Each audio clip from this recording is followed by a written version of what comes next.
নমস্কার সবাইকে, আমি দীপন নাথ। আপনাদের সবাইকে দীপনস লার্নিং হাব ইউটিউব চ্যানেলের আজকের এই নতুন ক্লাসে আমি স্বাগত জানাই। তো আজকের ক্লাসে আমি ক্লাস 10 সায়েন্সের কিছু এমসিকিউ নিয়ে এসেছি। আপনারা ট্রাই করবেন, যদি সলভ করতে পারেন তাহলে কমেন্টে জানাবেন, ঠিক আছে? আর যদি আপনাদের পিডিএফ লাগে তাইলে আপনাদের পেইড ব্যাচে জয়েন করতে হবে, ঠিক আছে? অনলি 99 রুপিস লাগবে, আপনারা পিডিএফ পেয়ে যাবেন, ঠিক আছে? চলুন শুরু করি আজকে ক্লাসটা। নাম্বার 1 কোয়েকশনের মধ্যে কি দেওয়া আছে দেখেন, একটি মৌলের ইলেকট্রনীয় বিন্যাস 281, ঠিক আছে?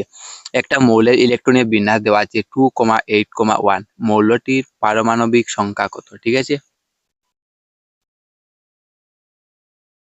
তো এটার পারমাণবিক সংখ্যা কত হবে? 281, ঠিক আছে? 2, 8 আর 1 কত হবে? 10 আর 1 11, ঠিক আছে? তো আনসার কোনটা শুদ্ধ হবে? আনসার হবে option B is the correct answer, ঠিক আছে? তো 281 মানে 11। 11 কি? কোনটার পারমাণবিক সংখ্যা? সোডিয়ামের, ঠিক আছে? আপনারা দেখবেন এগুলি বইয়ের মধ্যে আছে, ঠিক আছে? নেক্সট কোয়েশনের মধ্যে কি দেওয়া আছে, নিচের কোন মৌলটির বর্গ গ্রুপ এ অন্তর্ভুক্ত নয়, ঠিক আছে? বলছে বর্গ একের মধ্যে কোনটা অন্তর্ভুক্ত নয়। এখানের মধ্যে 4টা মৌল দেওয়া আছে, তো 4টার মধ্যে 3টা গ্রুপ এর মধ্যে আছে, ঠিক আছে? গ্রুপ 1 এর মধ্যে আছে, আর বাকি 3টি গ্রুপ বাকি মানে 3টা গ্রুপ 1 এর মধ্যে আছে, ঠিক আছে? আর একটি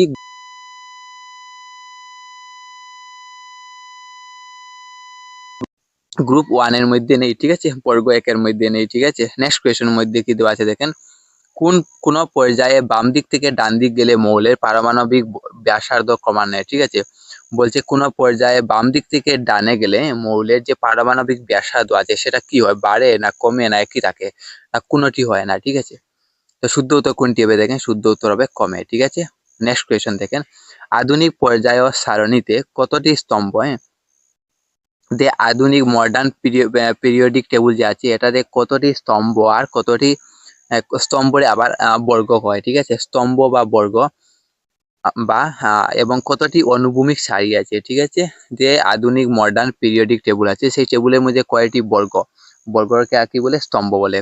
কয়টি স্তম্ভ বা বর্গ এবং কতটি অনুভূমিক সারি রয়েছে, ঠিক আছে? তো অপশন 4টা দেওয়া আছে, শুদ্ধ উত্তর কোনটি হবে? অপশন এ হবে, ঠিক আছে? 18টি বর্গ আর 60টি সারি আছে, ঠিক আছে? নেক্সট কোয়েশনের মধ্যে কি দেওয়া আছে দেখেন, পর্যাবৃত্ত প্রথম বর্গের মানে গ্রুপ এ মৌলসমূহের যোজ্যতা কত হবে, ঠিক আছে? তো গ্রুপ এ যতটা মৌল আছে সবের যোজ্যতা কত হবে? 1 হবে, ঠিক আছে?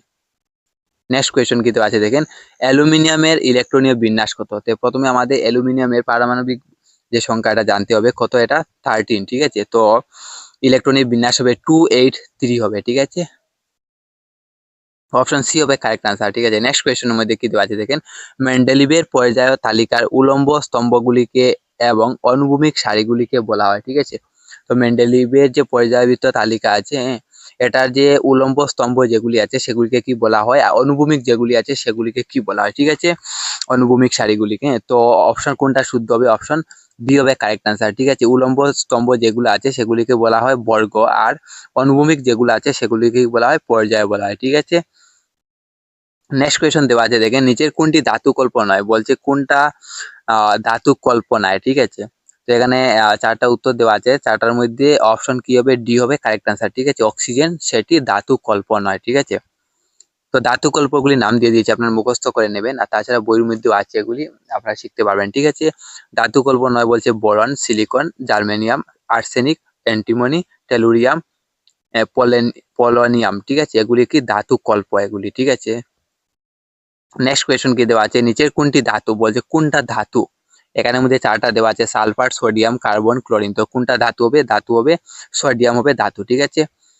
তো ক্লাসটি শেষ পর্যন্ত দেখার জন্য ধন্যবাদ। আপনারা ক্লাসটি শেয়ার করবেন আপনাদের বন্ধু বান্ধবদের কাছে, ঠিক আছে? আর ওই যে নাম্বার দেখছেন এই নাম্বারে আপনারা যোগাযোগ করতে পারবেন যদি আপনারা পেইড ব্যাচে জয়েন করতে চান, ঠিক আছে? পেইড ব্যাচে যদি আপনারা জয়েন করেন তাহলে আপনারা পিডিএফ পেয়ে যাবেন, ঠিক আছে? এই নোটসগুলার পিডিএফ পেয়ে যাবেন। তো থ্যাংক ইউ এভরিওয়ান, নেক্সট ক্লাসে আবার দেখা হবে।